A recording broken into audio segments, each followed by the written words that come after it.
Zepera X, its affiliates, or its sponsors.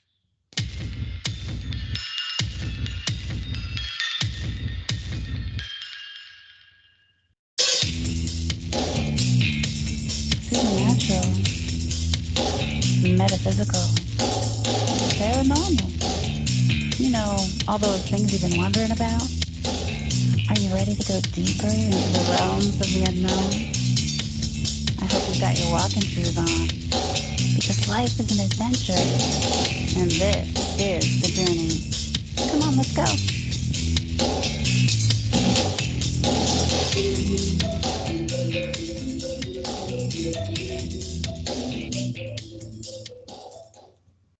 Hello and welcome to the show, everyone. This is the Journey Radio Show, and hey, we're the She Squatchers.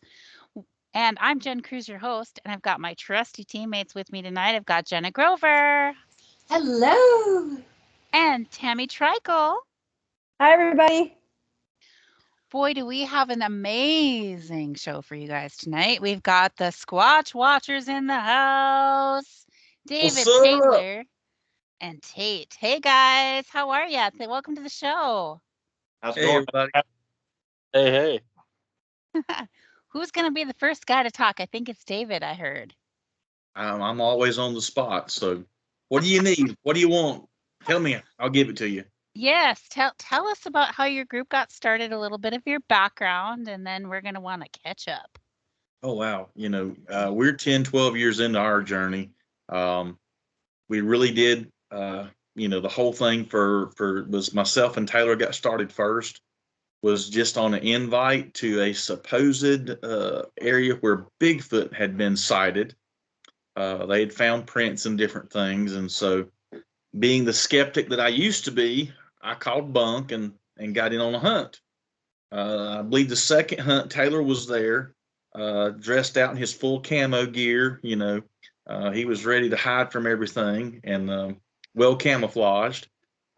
Gosh, that's been at least 10 plus years. I mean, it's been a long time. Yeah.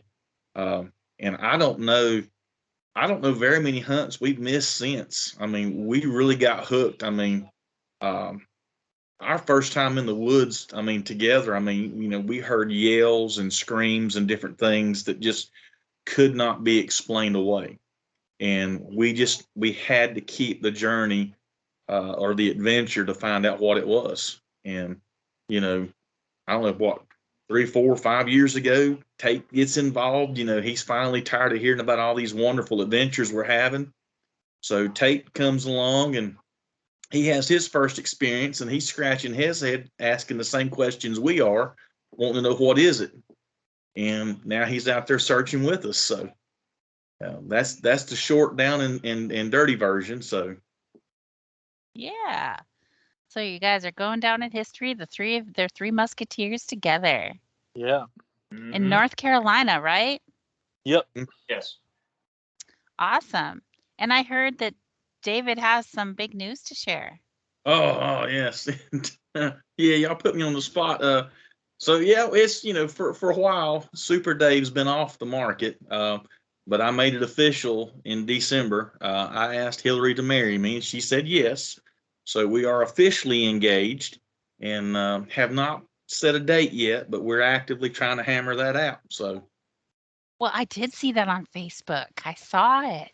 Congratulations. Thank you. That's so exciting.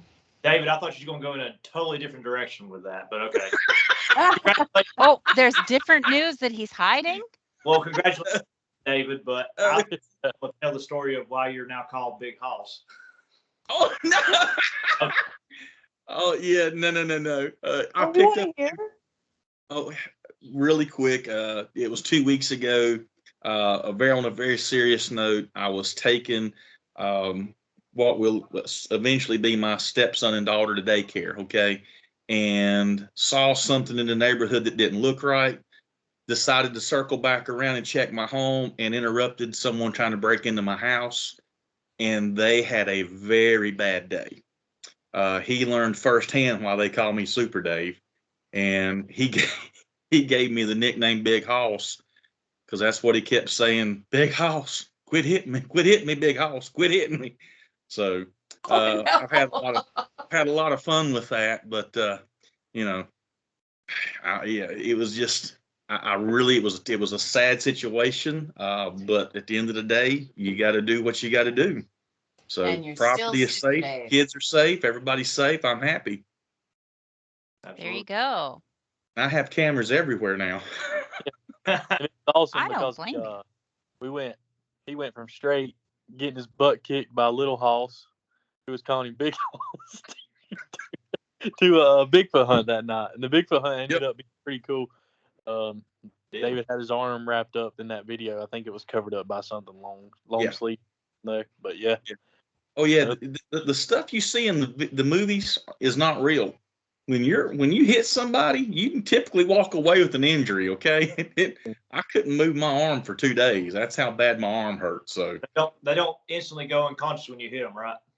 no, Okay. it is a lot harder to knock them out. You're exactly right. When I saw this individual had a weapon on him, it became my mission to render him unconscious. I wanted to make sure that I walked away from this encounter.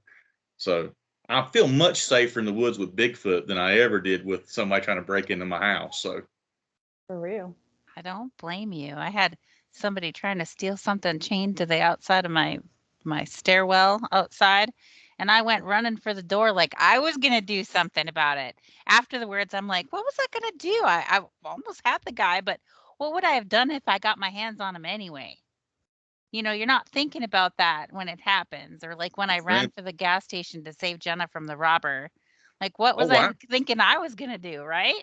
But I was going in to get her. She didn't run. She was going, Jenna, come here. And I actually had not that time. Last summer in Virginia. When Tammy and I were in the truck and the guy was putting all the stuff on, and we both look at him and we're like, he's gonna rob the store, and he went in. I'm like, Jenna's in there. Yes, that was. Yes, I remember that. That's when we were that. at that convention of Daniels. Yes, and just to let you know, he wasn't a robber. I guess he just wanted to wear that stuff that day. So maybe he was cold. Yes. You don't know what he did after you left the store. That's true. What was he wearing? Like he put on like he put on a big huge mask, a full thing of hat, and then sunglasses to walk in the store. That's a normal look. No, it isn't. When you walk up without all that stuff and not wearing sunglasses, that's not normal. Cover your whole face like that. That sounds suspect to me too. Mm-hmm. Yeah. Mm-hmm. So yeah. Anyway, back onto this Bigfoot. Bigfoot, yeah. Bigfoot. This is not Dog the Bounty Hunter. Yeah. Well, I don't know. We could do that too. Watch out. We're coming for you. Yeah. Maybe we need to make some side bucks if you need any bounties collected. That's not a bad idea. Call the She Squatchers. I'll be the muscle. Tammy will get them for you. I'll go after the. Oh. Uh-oh. I froze. Jen froze.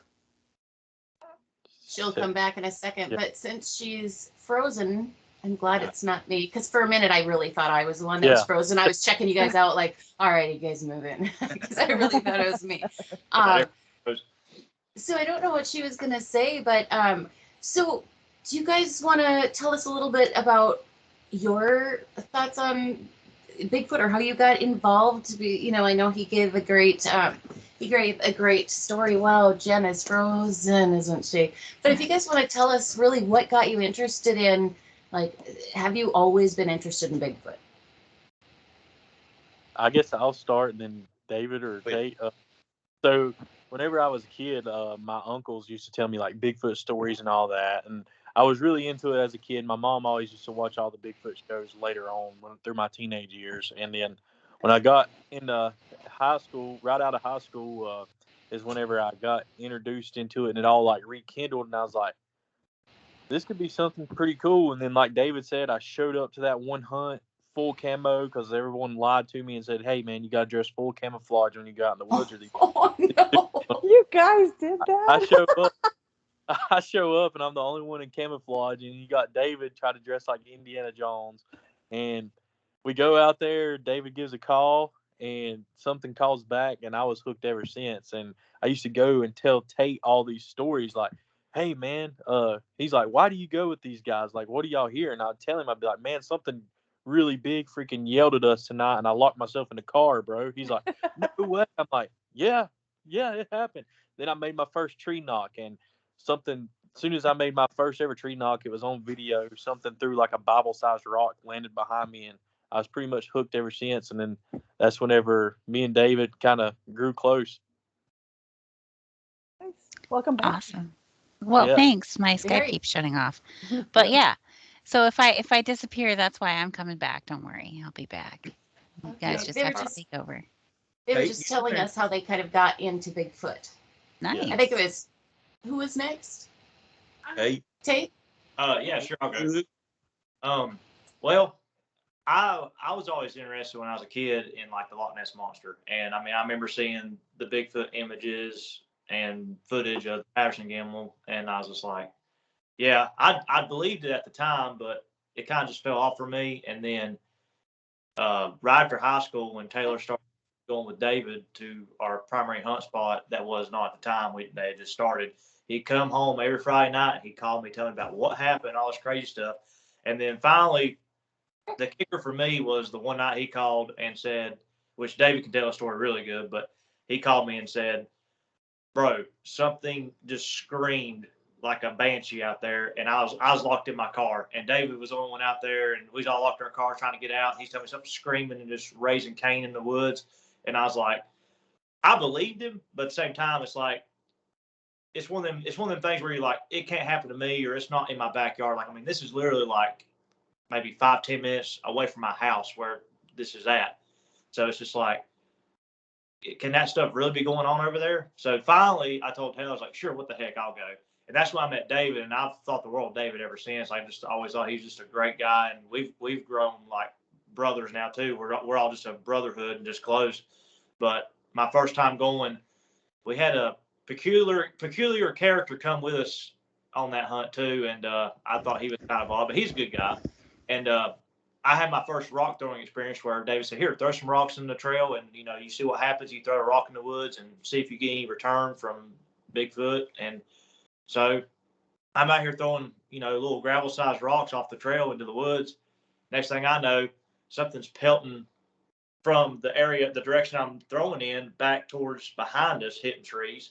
And I've been hooked ever since. At that point, I was like, there is something here. And as the years that went along, we started our YouTube channel and everything else. It's just gotten better and better for us, but also for me personally and my personal experience and journey through all this investigating. I have never thought about throwing rocks into the woods. Now that is something we have to try this weekend, Jenna. Oh, yes, please. That's all I have to say about that. It doesn't work every time, but I only recommend it though. they're there. They'll throw back. And we catch a lot of flack for throwing rocks, but from the way we investigate, and like we'll all say, David, I'm sure will pick up on this. There's no experts in this field, and this is just the way we investigate, and we get our best results by doing it our own way. And throwing rocks has worked tremendous for us. This is why I love doing the show and talking to other people who are interested in Bigfoot, because we can sometimes pick up something that we haven't thought about doing before.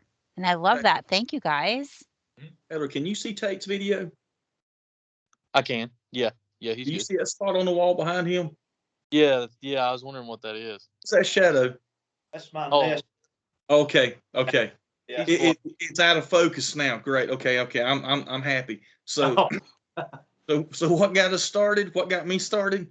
It always travels the creeks. The Falk monster.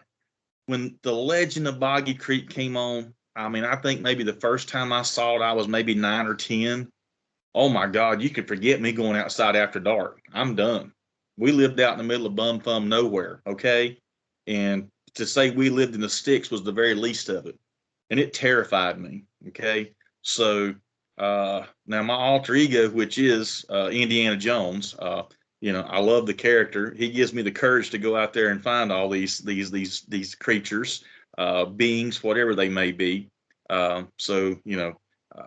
guess, the guys gave me the nickname Super Dave a long time ago because I don't back down from much of anything, least of all encounters. And, we were talking about the other night, we were down on the creek bank with Tate, and Hillary was with us. And I was trying to explain, you know, how loud this encounter was.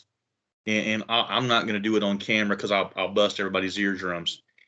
I mean, I'm sure y'all have heard people screaming and yelling in a fighting situation where they're, 20, 30 feet away. And it's just, you're like, oh my God. I mean, it's so loud. I mean, it just, you don't know how to take it. Well, imagine being at the edge of the forest, and you've got 4 grown men, including myself. All right. And this thing decides to give a yell. And I don't mean just any yell. I mean, it was so loud, it was vibrating your chest. Okay. And before the second yell came out, I heard this distinct sound of choop, choop, choop, which was 3 car doors slamming. And then I look around and my team's gone. They're all locked in the car. And Taylor's got his window rolled down about just far enough to stick his 2 lips out. And it's like, get your car, David, get your car, David, get in the car. And I mean, everybody was begging me to get back in the vehicle. And this thing lets out a roar again, like, I dare you to come.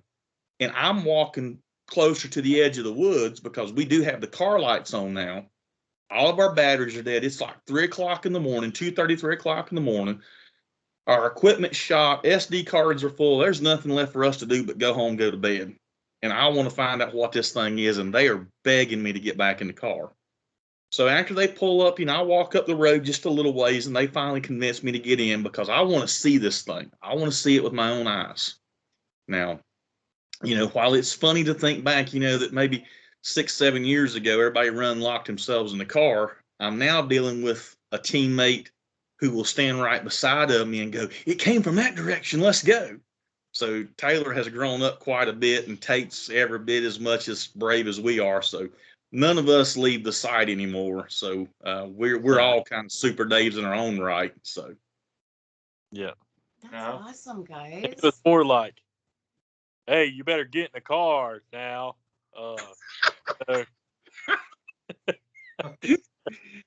No, it was, that scared me to death that night. I can't lie. It scared everybody that was there. I mean, I just didn't show it. Trust me, I was nervous, but I wanted my nervousness just couldn't outweigh my curiosity. I have to know. That's why I tend to go towards it instead of away from it. So if it had stepped out into the light, what would you have done? Oh, my goal is to touch one. And I know that people tell me it's a bad thing, but I really believe that I believe our group gives off a positive vibe. We're not out there looking to be mischief or mean. We've never once tried to do anything that would be considered disrespectful. And, I'm certainly going to ask permission. I have stood in the middle of the woods at night, and just sit and talked into the darkness and really felt like that they were listening to me. We have had on more than one occasion, we've heard them talking to us. Now, exactly what they're saying, we don't know.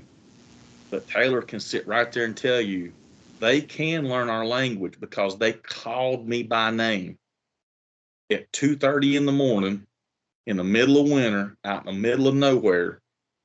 Toby was with us, Taylor, and my daughter.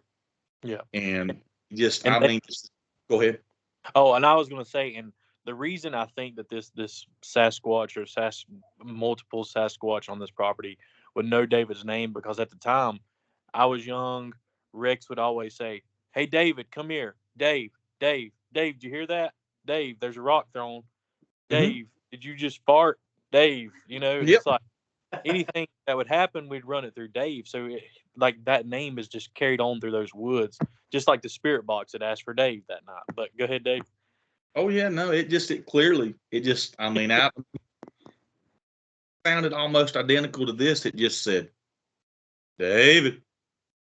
And I mean, I looked around at Toby and like, what? And he's like, I didn't say anything. And we hollered down to Taylor and Kaylin, who was on the trailhead going back to the cabin. We're like, what? And they're like, no, we thought it was Toby. So everybody heard it say my name. but they thought it was somebody else within the group. And then once we ruled it out, we knew that there was a Sasquatch right in the middle of us within, it had to be maybe 100, 150 foot away, and we couldn't see anything. So And the what whole was crazy, that was before we started checking trees. Yep. We hardly ever looked up. Now we look everywhere because we've had limbs ripped out and thrown at us, and rocks the size of suitcases. We've had one fall right in front of us before our feet not too long ago. Mm-hmm. Yeah. A rock or a limb? A tree limb. Where did it come from? From a tree. About 40 foot overhead. Yeah. There's a video of it. It's on one of our YouTube videos. We heard this thing when we heard the tree limb snap. We took off running because we heard. I mean, it was not very far from us. It was at the edge of the river. So we actually ran over, and I crossed the fence, and I'm looking around because this thing has to be somewhere very close. So it got quiet. I walked back up to Tate. We get back up there to where we are. We decide, hey, let's walk back down to where we heard the sound. So while we're walking, all of a sudden you hear crick, crack, and then this tree limb just falls out of the tree, and you can see where this thing has been just ripped back to the point where it just finally snapped. And that was the original snap we heard. And then all the time in between, it was sitting there just hanging by a thread, if you will. And it just so happened it fell like literally 10 feet in front of us. If we would have been in a hurry, it would have hit us in the head. But we were just kind of calmly just, goofing and talking like we normally do while we're, looking to investigate. But this limb just crashed out of nowhere. And that's when we definitively knew at that moment, we're not looking up in the trees enough, because we believe that there's a juvenile population in this community where we hunt, and they like to monkey in the trees, and they certainly like to monkey with us, and they're very good at it. Have they ever said anything else? Oh, sorry. Oh, no, go ahead. We have a question in the chat room about she said, he's saying Squatch can speak words like human, like vocal cords? Question mark. That is correct. Yes. I have been down there, and I don't want to mention names who was with me on the night that it happened. But I actually got so startled, I shut all my equipment down because I thought somebody had walked in on us. Because out of nowhere we go, it just said, "Hey," and I thought that another person had got on property. And at this time, I was really nervous because the only thing that makes me nervous is running up on somebody in the woods that's a human, because I don't know what they're carrying, what their intent is, and where we're at, there's no good reason for any living soul to be there. We're out in the middle of nowhere. The only way in is through private access, and it joins with a state park. Okay? So when we say it's desolate, it's desolate. And it scared me to death because, here, I just don't know what another person is going to do. What are they up to? Are they up to no good? Were they trying to punk us? So when I finally got my bearings straight and could hear where this thing was coming from, it's down in a bramble thicket that's impossible. It's impossible to get into. And the other part of it is the guys will know, it is the area we heard it coming from is now known as the Spirit Box site.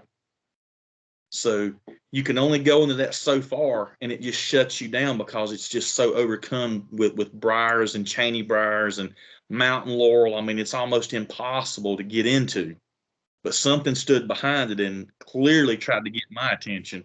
And so, yes, they can vocalize just like this. And I want you guys, the she squatchers, can probably give better information. But the Cherokee Indians said that they sat and they communed with Sasquatch, which means they communicated. Now, either Sasquatch spoke their language or the Cherokee spoke Sasquatch language.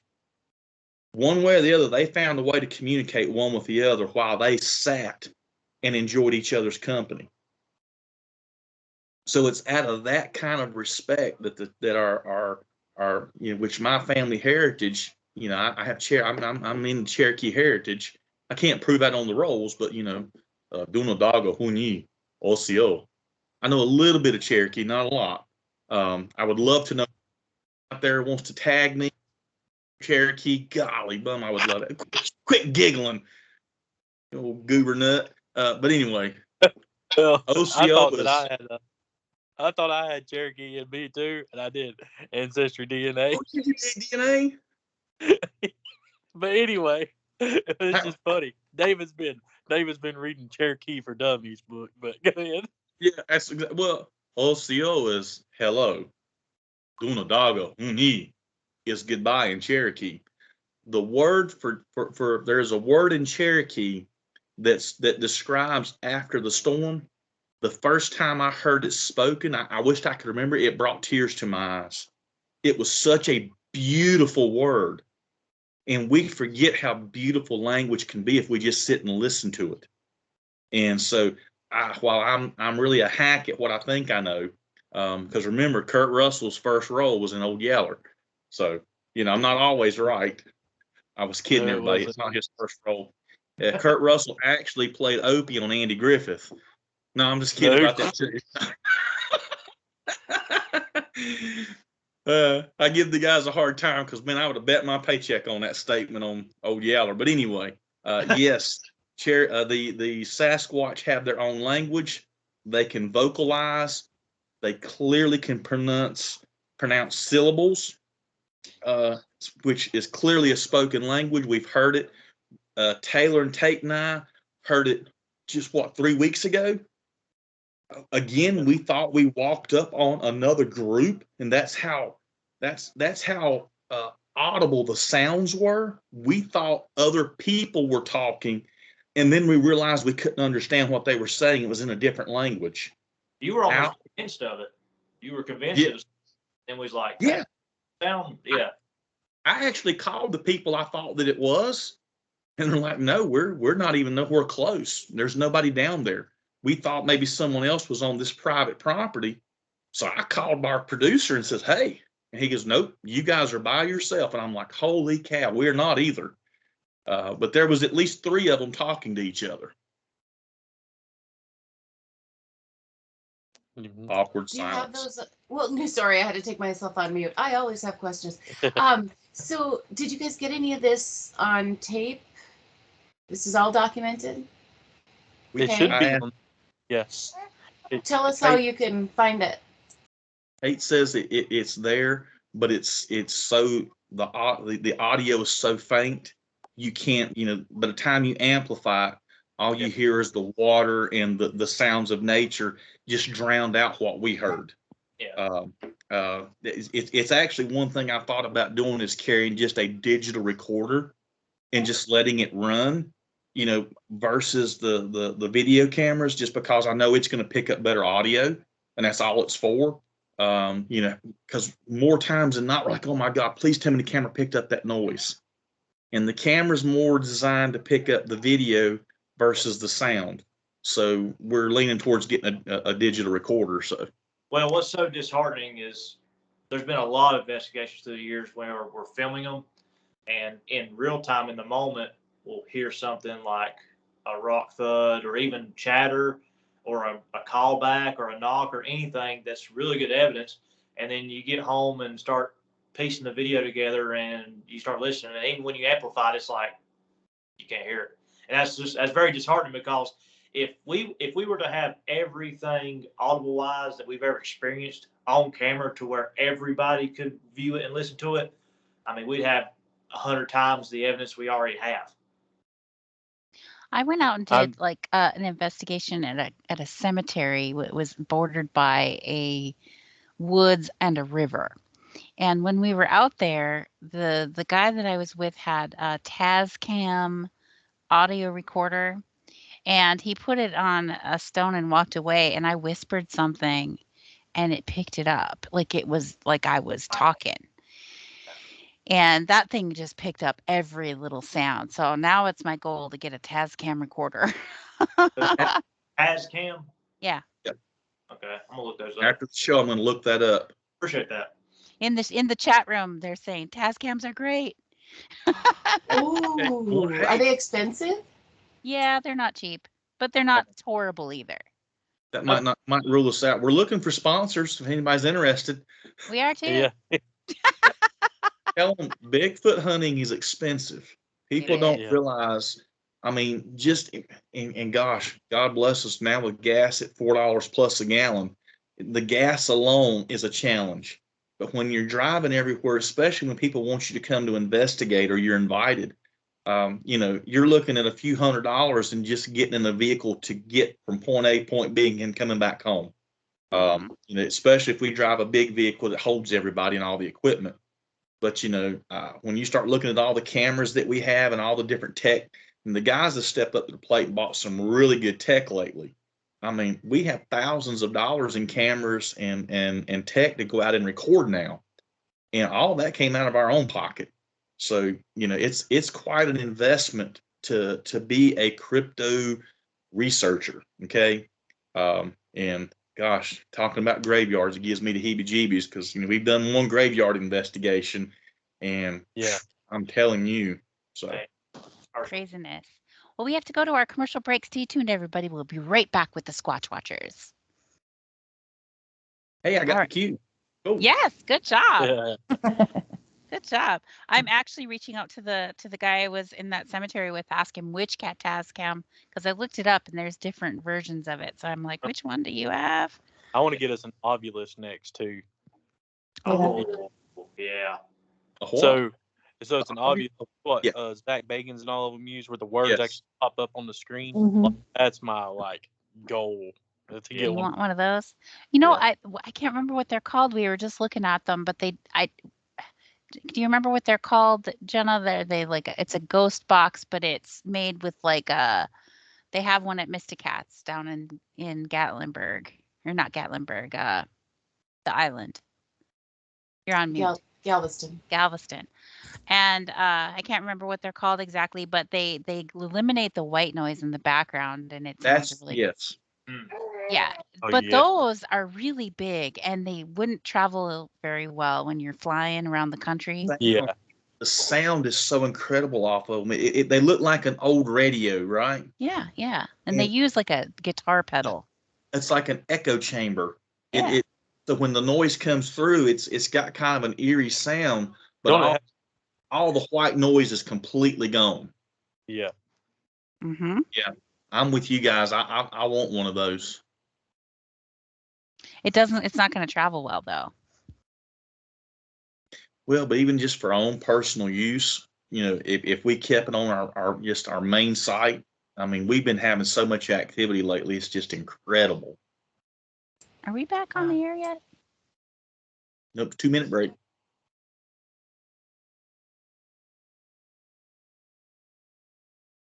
Awkward pause. Tate, did you not go potty? Did what? Did you not go potty? I need to go throw up. I'm nervous. All right, everybody. Welcome back to the show. Hey, this is the Journey Radio Show, and we're the She Squatchers. Won't you check us out online at shesquatchers.com? And right there, you can find all the little links at the top of the page. You can click on our events page. There is a clarification I need to make about the WNC Bigfoot Festival. You guys are going to be there, aren't you? Yep. Yes. So isn't it May 13th, 14th? Is that right?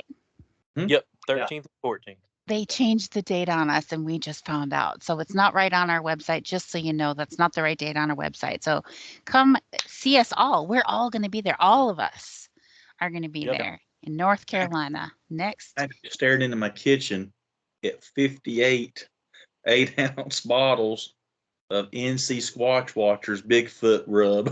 So, yeah. Oh, yeah, the guys are giving me that stink eye. Like, what are you talking about? Yeah, it came in yesterday. So I had to put all the spices and mix everything together because you got to order in bulk when you do this. And so I bottled them tonight, and we're actually going to have some Sasquatch grilling sauce. And I'm just sticking my toe in the water. Okay. I have to ask, is it gluten free? The rub is going to be gluten free, and I don't know there will be no gluten in the grilling sauce either. So what's your recipe? we have Derek Danger to thank for the grilling sauce because he gave me the base recipe, and then I took and perfected it, and I've been using it at work for a long time. And I got a little bottle we made up with our logo on it, and everybody's like, "Hey man, I need that Sasquatch sauce," And so they squirt it all over everything. But I thought I'm going to try it at the festival and see how it goes. Hey, David. Yep. Is the secret ingredient love? Yes. Right from the heart. Oh. Yeah. It's the cook.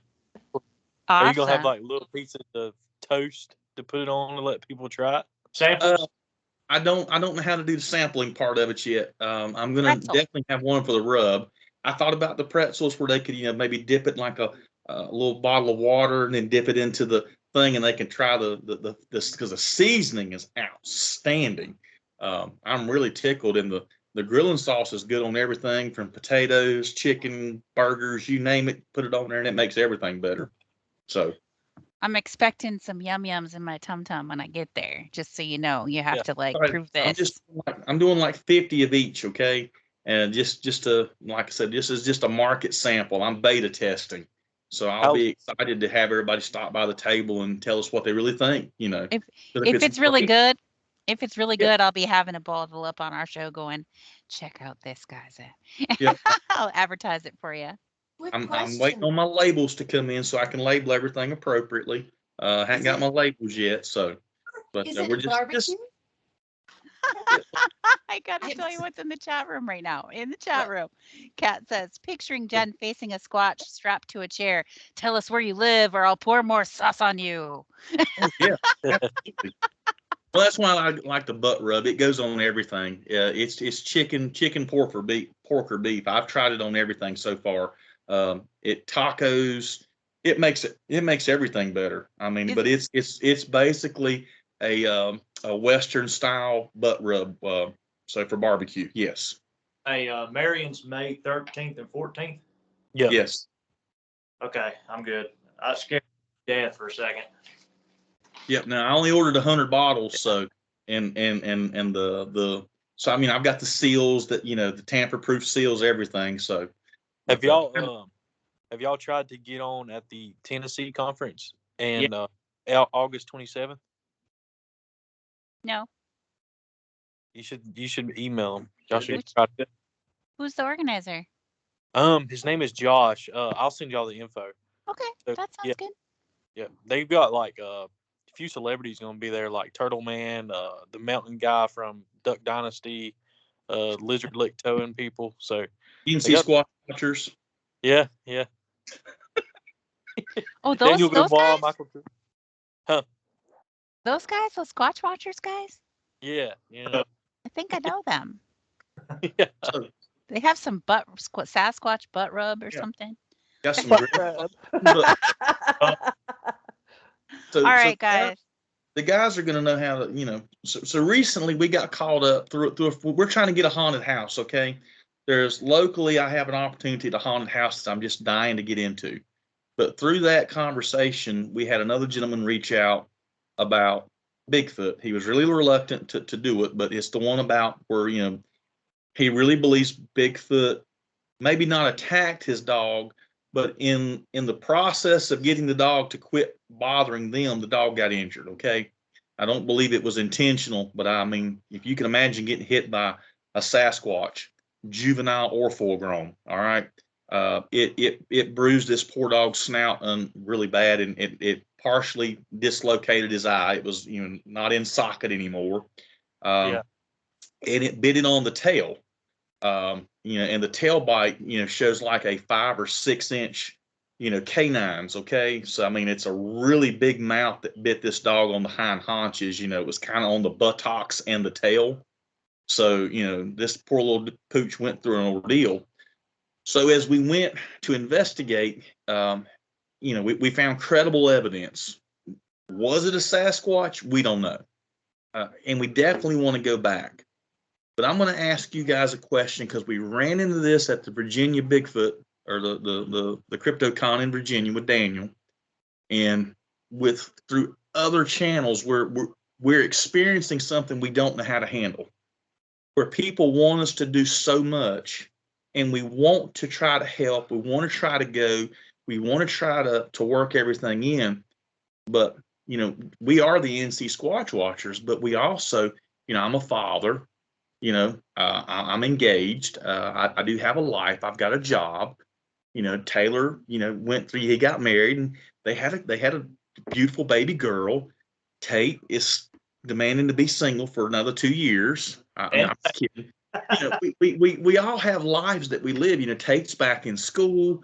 He's coaching, and all these things roll together, and we still have to try to schedule to keep putting our videos out to let people know what we're up to. Try to extend a helping hand to those who ask us to, and be a part of other people's life that try to invite us into it as the opportunities present themselves. But how do you handle those people who are always texting or calling you, hey, you said you were coming, when are you going to be here? I thought I was coming on a hunt. What happened? You said I could go. When's the date? We're juggling all these different prospects, and we actually had one group, just said, what, we're just going to say goodbye. And I'm like, well, hey, I'm sorry you feel that way. But, I did say that when the time was right, we would either be a part of your investigation or you could be a part of ours. But when that time is a lot of times we don't know. And, as much notice as we can give anybody, but, when you're traveling out of state, there's a lot of planning that goes into that. Time off from work, will they allow me to have it? Where are you going to stay? How long is it going to be? Is gas really going to be $5 a gallon when we get to Virginia? Because it's $4.19 here. It's really expensive. How do y'all handle that in y'all's group? Because I know you guys are pestered to death to want you to come do things. Really, it's the events that are having us come in and speak at that are helping us get around the country. Because, when we first started doing events, we were on our own dime, and we just can't afford to do that, So we ask for help in our travel expenses, and, or we can't come. And they either want us to come or they don't. And so we try to, if we can, stay a little longer than what the event is so we can go looking around in those areas where we are. So, we've been fortunate to get to do that. We really have. We've been really blessed to be able to do that. This week, I'm going to Texas on Friday for 10 days. This was just going to be a vacation. I happened to mention it on Facebook that I'm going to Texas, and we get invited to a big expedition in Texas. So guess what we're doing this weekend? I was just going there on vacation to meet Gemma down there, and we were going to go to the beach and stuff, but now we're going to be in the woods. Throwing rocks, I guess. There you go. Yeah. So my vacation is turning into a big Squatch fest because we're going on 2 different expeditions in 2 different parts of Texas that we know of, and more could be added because there's like 3 unaccounted for days of my trip. So, and you got to have a day at the beach because life can't be all Bigfoot. Right? Well, maybe we'll see Bigfoot at the beach. I don't think so, but we have to check it out. Yeah. Oh, yes. To know for sure. Oh, yes. Right? But I wanted to get more information from you guys. Like, what do you think Bigfoot is? Like, do y'all agree what Bigfoot is, or do you have different ideas about what Bigfoot is? If we were to answer that question a few years ago, it'd be a pretty straightforward one. But now it's a loaded question for us, given the we've had recently and a lot of people we've consulted to about our experiences and encounters. We're not so sure where to put the finger on what Bigfoot actually is or isn't now. And David, you like telling this, so you take it away. You only got 15 minutes though. All right. Yeah. And before he says this, I will say it could be like you've got 2 different sides, but no one knows if it's flesh and blood, because there's no body, and no one knows if it's David's thing. So both sides kind of look crazy right now. But go ahead, Dave. All right. Well, so let's answer the flesh and blood. Yes, it is a flesh and blood thing. And the reason that is, okay. So, and I'll put this out there to our listeners. I told this several times, and everyone has a decision. to either believe or not. It's just, if you want to believe in Bigfoot, you can or you don't. If you want to believe in Christ, you can or you cannot. If you want to believe the Bible is true, it's up to you. I believe the Bible is true. And if you read enough of the Bible really gives you a glimpse into what Sasquatch could be. Now, I'm not telling you that I know what it is. I'm telling you that I have a theory that the more we're in the woods, the more where we see movement, and you go right to where that movement was, and there is absolutely nothing to be found. There's no trace, there's no nothing, but you clearly, we had sounds coming, rocks throwing, tree knocks, whatever you want to call it. Something has to leave a trace. You got to be able to see movement of something leaving. If something can escape that spot, lickety split, just like that, where did it go? How did it do it? Okay, so through my pastor, which has gave me several revelations in the last several years that I wasn't prepared for, changed my entire life. I've only had maybe 3 or 4 epiphanies in my lifetime, but an epiphany is a life-changing knowledge. Okay, and what I didn't realize is the war in heaven happened before man was created. Okay, the earth was created after the war in heaven. Now, that's what I believe in. The Bible says in Genesis that Lucifer and a third of the angels war against the angels of heaven and against God. He tried to ascend to the throne and be second only to God. God said, we're not having that. So God smacked him down. He lost the battle, and he was imprisoned in hell. Hell was formed to house Lucifer. Now, Lucifer was the prettiest, the most beautiful of all creations. Okay, so I don't know what angels look like, but angels come in varying shapes and sizes when the descriptions are given in the Bible. There were warring angels, there were avenging angels, there were angels of mercy, there were angels that were so bright and so spectacular that people were fearful of them. So I don't know what an angel looks like, but I know that once they were cast into hell, their names were changed to demons. And it clearly says, and I'll look the scripture up for anybody who wants to see it. It says that Lucifer is now the little g, G-O-D, the little g god of 2 worlds, which means hell and earth. And he is free. The word is free to walk between those 2 worlds. Now, the only way I can interpret that is to answer the question of interdimensional, because hell is imprisoned somewhere in earth. How it works, I don't know, because the Bible didn't tell us. But it does say Lucifer, the little g god, can walk between those 2 worlds. And we all know angels have gifts that we'll never possess. Okay? And right now, I know I have guardian angels that look out for me, and they are constantly fighting on my behalf. But my thought process is, I'm wondering, what if Sasquatch is nothing more than a demon that walked out of hell? Because some demons are allowed to do that, some are not. Some are so vile that they're imprisoned in hell for all eternity, never to see freedom. But until Revelations and everything happens the way the Bible proceeds, they're free to walk between those 2 worlds, and they're creating havoc on this. Some choose to, some choose not to. They're still free spirits. They have a choice. So the Bible also says angels came down and fornicated with humans and had offspring.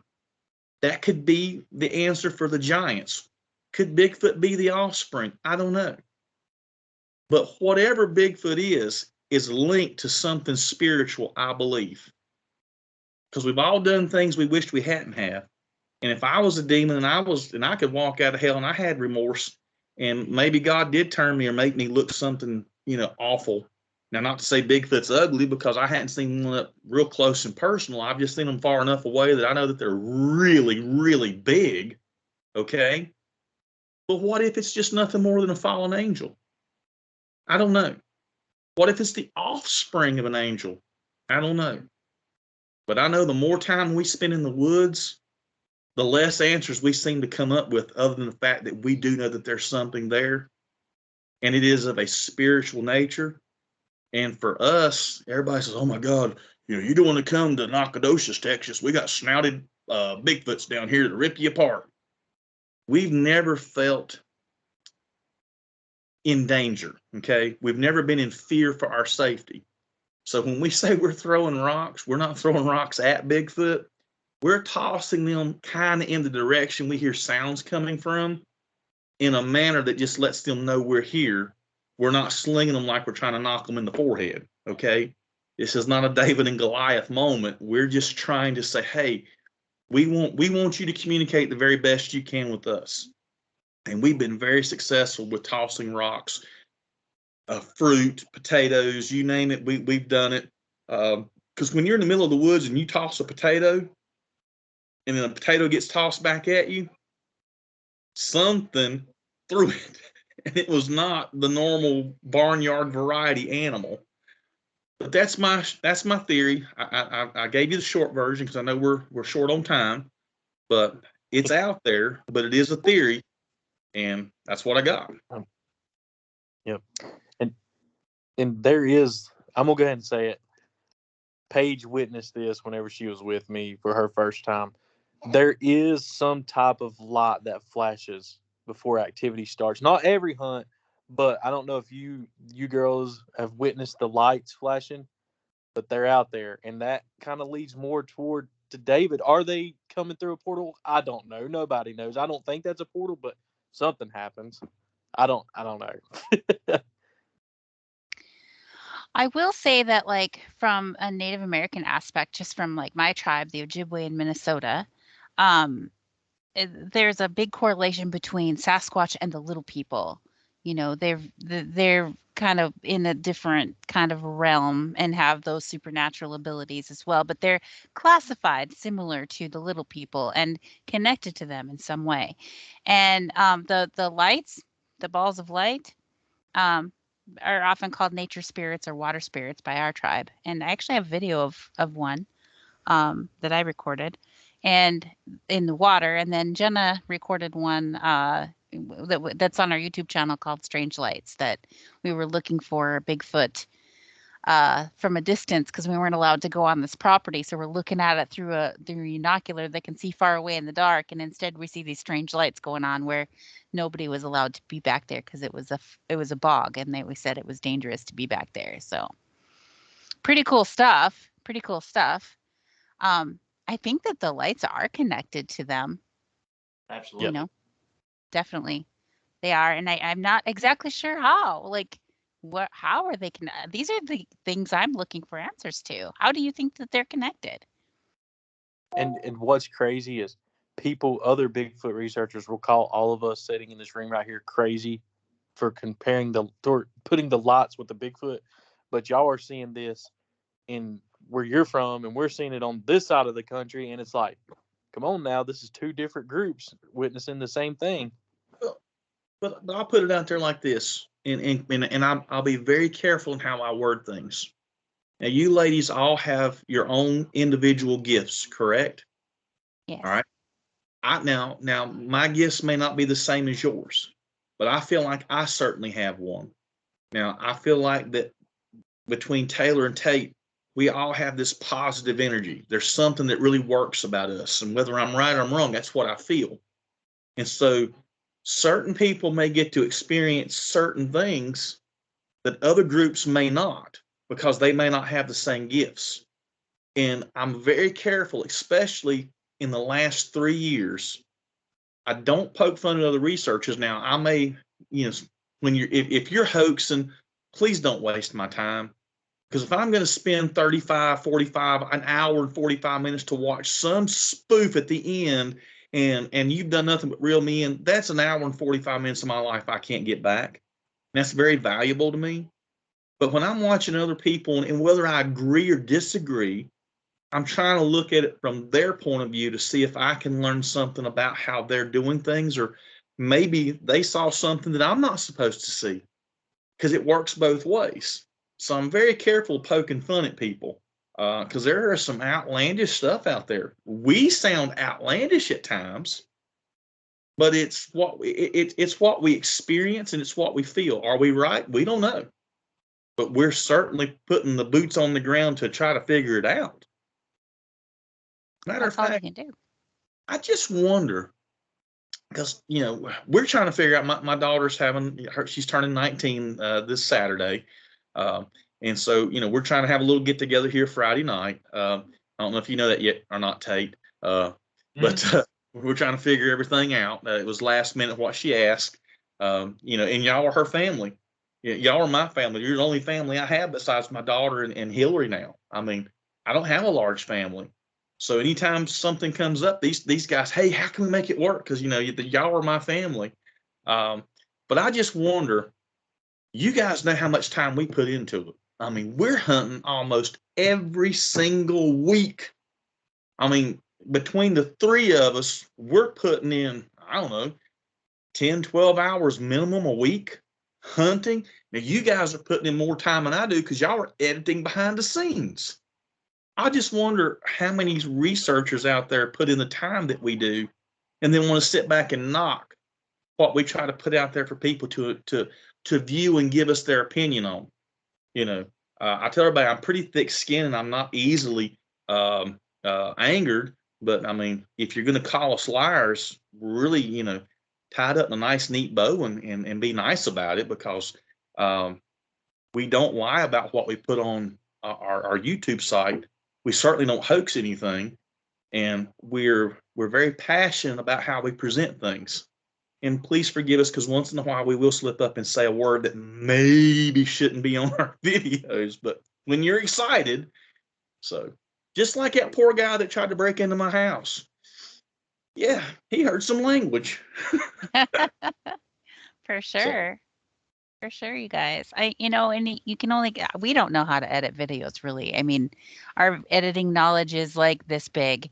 And so most of the time I just throw it up there. And if you don't want to watch the boring stuff, too bad. But, sometimes I've seen that people like to look at everything, because then they're like there with us and they're looking in the background. Maybe they'll catch something we didn't see. It happens all the time with us. Mm-hmm. We'll have people comment or even personal message us and send us pictures, like screenshots, or tell us, like, in this shot, like 10, 20 of the video, eye shine or something behind us or something going on. Mm-hmm. We eat up. It's not all action all the time either, No, absolutely not. If we were to put out every second of footage that we film, like David just said, we're putting in, 10 to 12 hours a week just hunting. Like, if we put every second out, we'd probably kill people with boredom, because a lot of times it's just dead. We're just like joking, talking about random stuff, and then all of a sudden something will happen.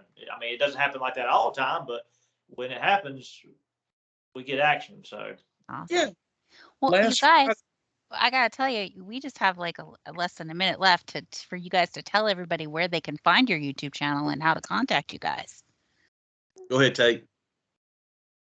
Or Taylor. Okay, Squatch Watchers on YouTube, NC Squatch Watchers on Instagram, Tate F4 on Instagram, 34 Taylor Cook on Instagram, Super Dave on Instagram, Squatch Watchers on Facebook.